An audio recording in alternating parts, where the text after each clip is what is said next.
Hello everyone, நான் உங்கள் baby. இன்றைக்கி நம்ம என்ன பார்க்க போகிறோம் அப்படின்னா, முக்கியமான 3 விஷயம். அதாவது சக்ஸஸ் ஆகிறதுக்கு முக்கியமான 3 விஷயம். இது தெரிஞ்சிருச்சு அப்படின்னா நீங்கள் சக்ஸஸ் ஆகிறத யாருனாலையுமே தடுக்க முடியாது. அது என்னென்ன அப்படிங்கிறத ஒரு சின்ன ஸ்டோரியிலேருந்து ஸ்டார்ட் பண்ணுறேன். ஃபஸ்ட்டு ஒரு ஊரில் ஒரு அப்பாவும் பொண்ணும் இருக்காங்க. அந்த பொண்ணு ரொம்ப அழகாக இருக்குது அந்த கிராமத்துலேயே. ஸோ ஒரு பையனுக்கு பிடிச்சிருக்கு அந்த பொண்ணை பார்த்தோன்னே. இவன் என்ன பண்ணுறான், போயிட்டு அவங்க டேடி கிட்ட கேட்குறான், இந்த மாதிரி எனக்கு உங்கள் பொண்ணை பிடிச்சிருக்கு, நான் கல்யாணம் பண்ணிக்கிறேன் அப்படின்னு சொல்கிறான். அவங்க அப்பாவும் இருந்துட்டு, சரி ஓகே, நான் உனக்கு ஒரு சேலஞ்ச் தருவேன், அதை நீ ஃபேஸ் பண்ணிட்ட, வின் பண்ணிட்ட அப்படின்னா நீ என் பொண்ணை கல்யாணம் பண்ணிக்கோ அப்படின்னு சொல்கிறாரு. அதுக்கு அந்த பையன் சரி ஓகே, என்ன சேலஞ்சுன்னு கேட்குறான். இவங்க அப்பாவும் சொல்கிறாரு, பெரிய சேலஞ்செலாம் ஒன்றும் கிடையாது, 3 காளை மாடை அனுப்புகிறேன், நீ அதை அடக்கெல்லாம் தேவை கிடையாது, அதோட வாழை மட்டும் நீ டச் பண்ணணும் அப்படின்னு சொல்கிறாரு. அதுக்கு இந்த பையனும் சரி ஓகே, சிம்பிளான டாஸ்க் தானே, ஓகே நான் டச் பண்ணிடுறேன் அப்படின்னு சொல்லிட்டு ஓகே சொல்லிட்டேன் அந்த சேலஞ்சுக்கு.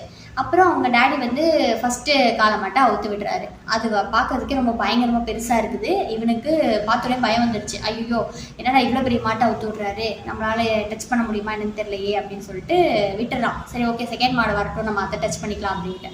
அப்போ செகண்ட் மாடு வருது. அது இதை விட பயங்கரமாக இருக்குது, ரொம்ப பெருசாக இருக்குது, பார்க்குறதுக்கே ரொம்ப பயமுறுத்துகிற மாதிரி இருக்குது. ரொம்ப பெரிய கொம்பெல்லாம் வச்சுட்டு பெருசாக இருக்குது. இவன் என்ன பண்ணுறான், நம்மளுக்கு இது சுத்தமாக செட் ஆகாது, நம்ம தேர்டு மாடுக்கு போயிடலாம் அப்படின்னு சொல்லிட்டு விட்டுட்டான். ஸோ தேர்டு மாடு வருது. இவனுக்கு ரொம்ப ஹாப்பி ஆகிடுச்சு. ஏன்னா அந்த மாடு கண்ணுக்குட்டி மாதிரி குட்டியாக வீக்காக இருக்குது. ஸோ இவன் ஈஸியாக போய் டச் பண்ணிடலாம் கரெக்டாக. ஸோ இவனும் போகிறான், முன்னாடி போயிட்டு டச் பண்ணலாம் அப்படின்ட்டு ரொம்ப ஹாப்பியாக போகிறான். போய் பார்க்குறான். பார்த்தா அந்த மாட்டுக்கு வால் இல்லை. அப்போ இவனால் என்ன பண்ண முடியும், இவன் அப்படியே தகச்சு போய் நிற்கிறான், என்ன பண்ணுறதுன்னு தெரியாமல். அப்படி ஒன்றுமே பேசலை, அப்படியே கிளம்பி வந்துட்டான். அப்போ தான் எனக்கு தெரியுது, நம்ம ஒரு 2 ஆப்பர்ச்சுனிட்டியை நம்ம மிஸ் பண்ணிட்டோம் அப்படிங்கிறது. ஸோ இந்த ஃபஸ்ட்டு ஸ்டோரி என்ன அப்படின்னு பார்த்தீங்கன்னா, இந்த ஆப்பர்ச்சுனிட்டி தான். உங்களுக்கு ஏகப்பட்ட ஆப்பர்ச்சுனிட்டி உங்கள் முன்னாடி இருக்கும்.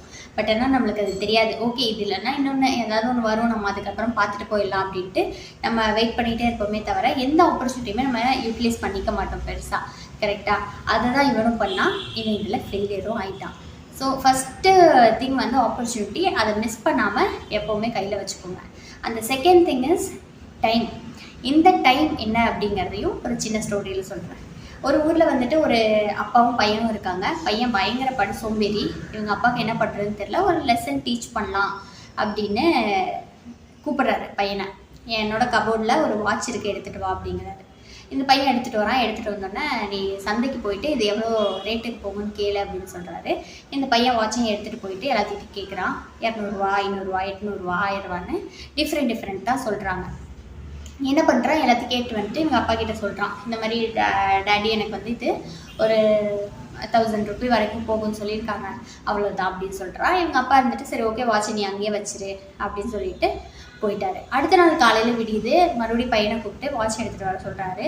சொல்லிவிட்டு மறுபடியும் இப்போ சந்தைக்கு போயிட்டு இந்த டைம் நீ என்ன கேட்குற அப்படின்னா, இந்த வாட்ச்குள்ளே இருக்கிற டைமு, இந்த டைம் எவ்வளோ அப்படின்னு சொல்லி கேட்டு வா அப்படின்னு சொல்கிறாரு. இந்த பையனுக்கு ஒன்றுமே புரியல, ரொம்ப கன்ஃபியூஸ்டாக இருக்கிறான். சந்தைக்கும் போகிறான். போயிட்டு எல்லாத்துக்கிட்டையும் கேட்குறான், இந்த வாட்ச்குள்ளே இருக்கிற இந்த டைம் என்ன ரேட்டு, எவ்வளோக்கு போகும், என்ன மதிப்பு அப்படின்னு சொல்லி கேட்குறான். எல்லாரையும் இவனை பார்த்து சிரிக்கிறாங்க.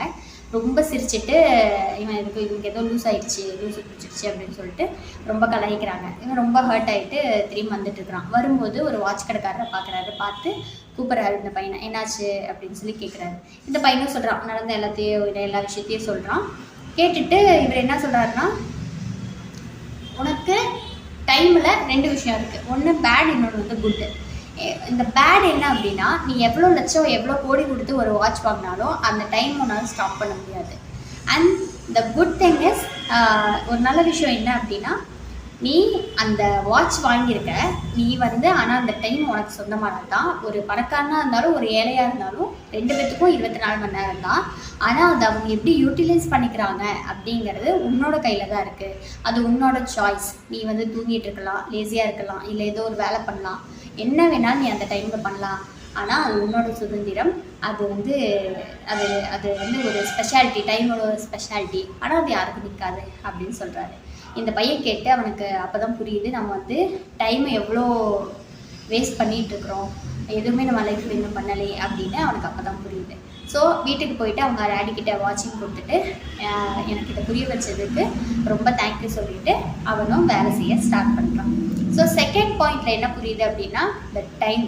அதாவது ஒரு ஆப்பர்ச்சுனிட்டி உங்களுக்கு தேடி வரணும் அப்படின்னா நீங்கள் டைமை யூட்டிலைஸ் பண்ணணும். உங்களுக்கு ஒரு ஸ்கில்லை வளர்த்துக்கிறதுக்கு ஒரு டைம் தேவைப்படுது கரெக்டாக. அப்போ உங்கள்கிட்ட அந்த ஸ்கில் இருந்தால் தான் ஒரு ஆப்பர்ச்சுனிட்டி உங்களை தேடி வரும்.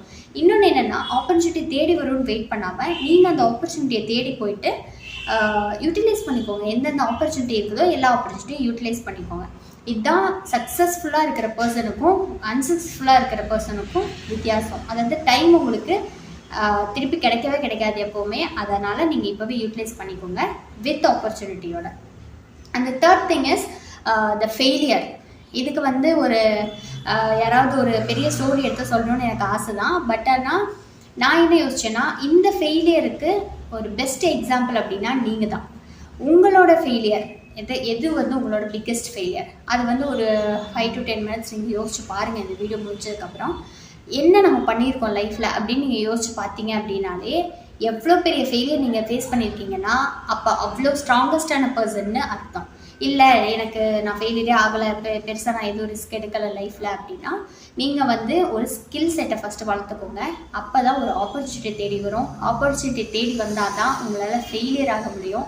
சப்போஸ் நீங்கள் ஃபெயிலியர் ஆகலைனாலும் நீங்கள் சக்ஸஸ் ஆக முடியும். கண்டிப்பாக நீங்கள் சக்ஸஸ் ஆவீங்க. ஒரு ஃபெயிலியர்லேருந்து ஒரு விஷயத்த நீங்கள் லேர்ன் பண்ணிப்பீங்க, கண்டிப்பாக லேர்ன் பண்ணிப்பீங்க. ஸோ இந்த 3 விஷயத்தையுமே நீங்கள் கம்பேர் பண்ணிக்கோங்க. உங்கள் ஃபெயிலியரையும் மீதி இருக்க 2 விஷயத்தையுமே நீங்கள் கம்பேர் பண்ணிக்கோங்க. சப்போஸ் நீங்கள் ஒரு விஷயம் எடுத்திருக்கீங்க, நீங்கள் சக்ஸஸ்ஃபுல்லாக போயிட்டுருக்கீங்க அப்படின்னா நீங்கள் மேலும் மேலும் ஒரு ஆப்பர்ச்சுனிட்டியையும் ஒரு டைமையும் யூட்டிலைஸ் பண்ணி அதுக்கு இன்னும் மேலும் மேலும் எஃபர்ட் போட்டுகிட்டே இருங்க. இதே நீங்கள் வந்து நான் எந்த எஃபர்ட்டும் எடுத்ததில்லை, இல்லை பெருசாக சக்ஸஸ் ஃபெயிலியர் எதுவும் ஆனதில்லை, எனக்கு சக்ஸஸும் எதுவும் நான் பார்த்ததில்லை அப்படின்னா ஒரு ஸ்கில் செட் வளர்த்துக்கோங்க. அதாவது ஒரு ஆப்பர்ச்சுனிட்டி க்ரியேட் பண்ணுறதுக்கு ஃபஸ்ட்டு உங்கள்கிட்ட ஒரு ஸ்கில் செட் இருக்கணும். ஸோ அதை வளர்த்துக்கோங்க. அதை வளர்த்துட்டு ஆப்பர்ச்சுனிட்டியை தேடிப்போங்க. தேடி போகும்போதே இந்த டைமையும் யூட்டிலைஸ் பண்ணிடுங்க. இந்த 3 விஷயமே தெரிஞ்சிருச்சுன்னா யாராக இருந்தாலும் கண்டிப்பாக சக்ஸஸ் ஆகலாம். ஃபெயிலியரும் ஆகலாம், பட் ஆனால் ஃபெயிலியர் ரேட்டு ரொம்பவே கம்மி. இந்த 3 விஷயத்தையும் நீங்கள் பர்டிகுலராக பண்ணீங்க, புரிஞ்சுக்கிட்டீங்க அப்படின்னா. ஸோ இந்த மாதிரி விஷயம் உங்களுக்கு பிடிச்சிருக்கு அப்படின்னா நம்ம சேனலை சப்ஸ்கிரைப் பண்ணிக்கோங்க. தேங்க்ஸ் ஃபார் வாட்சிங்.